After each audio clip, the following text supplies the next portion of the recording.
Good day, viewers, and welcome to our program, your program, the Polity Roundtable. And of course, today I have very special guests on this program.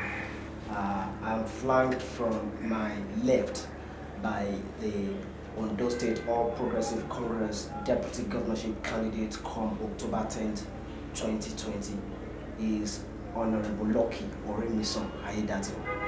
You're welcome to the Polity Roundtable, sir. Thank you.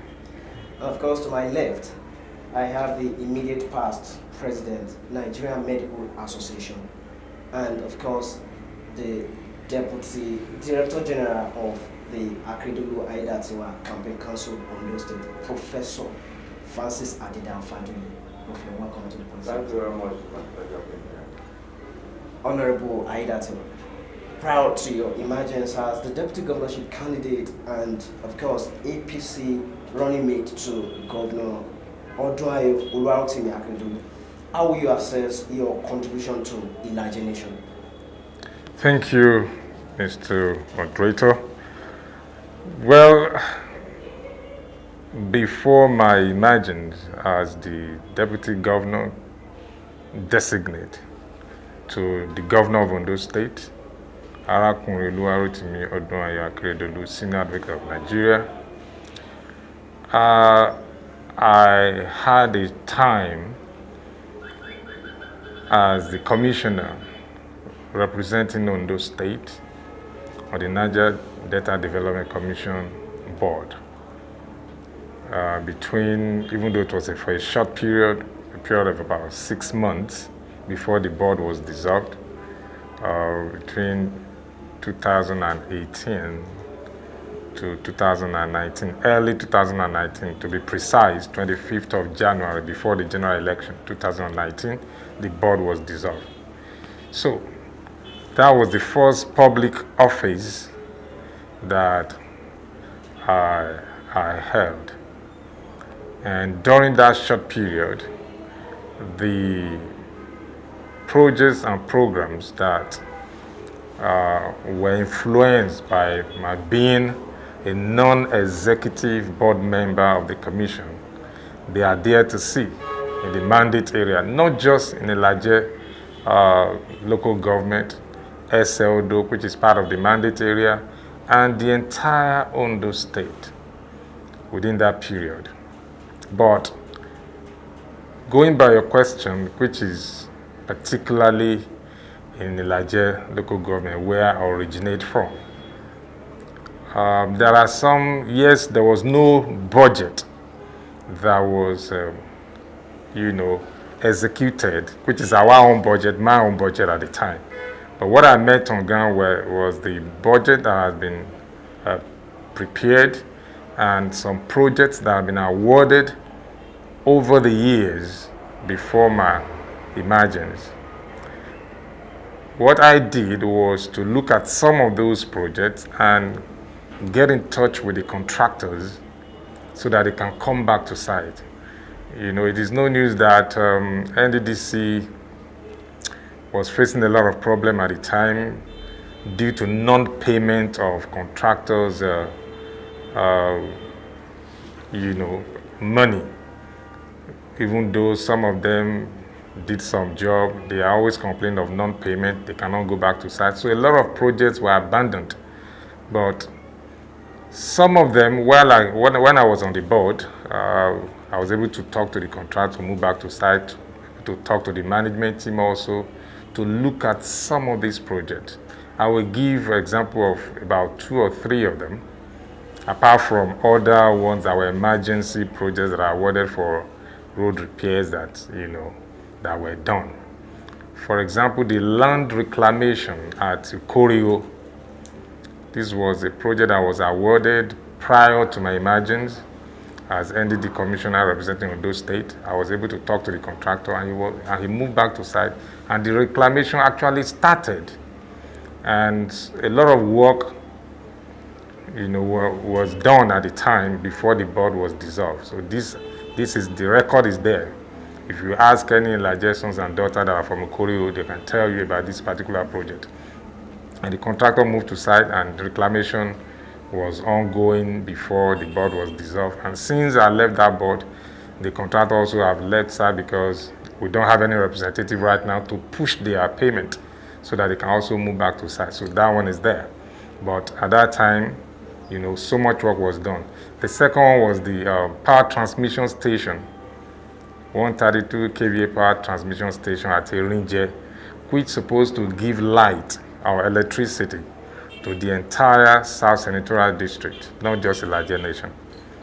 The contractor was not on site before my emergence, but during my period on the board, he was also brought back to site and the work was ongoing.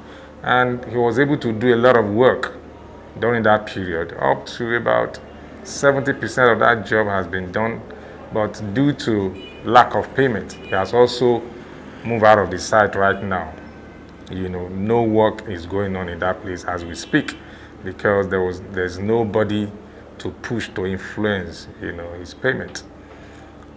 So those are some of the landmark projects that I was able to influence because I'm not the chief executive.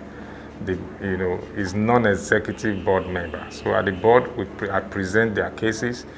Apart from other programs that has to do with Lassa fever outbreak in Ondo State, during my period, I was able to talk to the board and to look at our case in Ondo State, and medical assets and consumables were donated to the government of Ondo State during the period. That program was tagged Locked Out Lassa Fever from Ondo State. Those are some of the programs, apart from other youth programs for peace building. During my period, there was relative peace in the area. No agitation, no vandalization, because we were engaging the youth from time to time, to build peace among the various among the youth, yes, and the agitators. So these are some of the programs. Then there are a lot of roads that were repaired because in NDDC at the time there was a scheme, let me use that word, that has to do with emergency road repair. Certain amount of money is always been put into the budget as a one-line item for emergency road repair. So a lot of our roads in Ondo State, not just Ilaje, were repaired. If you talk of a lot of them, I could remember some area like Akinfosile down to Agadagboba Akinfosile. Then you have the Ujueromi Street, you have our internal roads and the main roads repair, and a lot of them like that, even up to Akure, because it's for the entire Ondo State, even though the South Senatorial District. Thank you very much, Honorable Ayedatiwa. Professor Faduyile, in what ways will your political antecedents contribute to the victory of your party, APC, in Kaliland? Well, thank you very much. I think the important thing we need to know is that we have been a progressive all through, and our people in the Ikale Nation and the South Senatorial District are largely progressive, and we have stayed with the party from AC to ACN to APC, and I can tell you we have been consistent. Apart from that, in my professional area, we have been able to have some major breakthrough as being the first Ondo State medical doctor to become the president of the doctors all over the country. We did very well. People are happy about that. And also the government of the day has done a lot in terms of health to the South Senatorial District, which we are hoping to also use some of our knowledge when the government is given the chance for the second term to also improve the health system in the state and in our senatorial district. Importantly, we are close to the youth.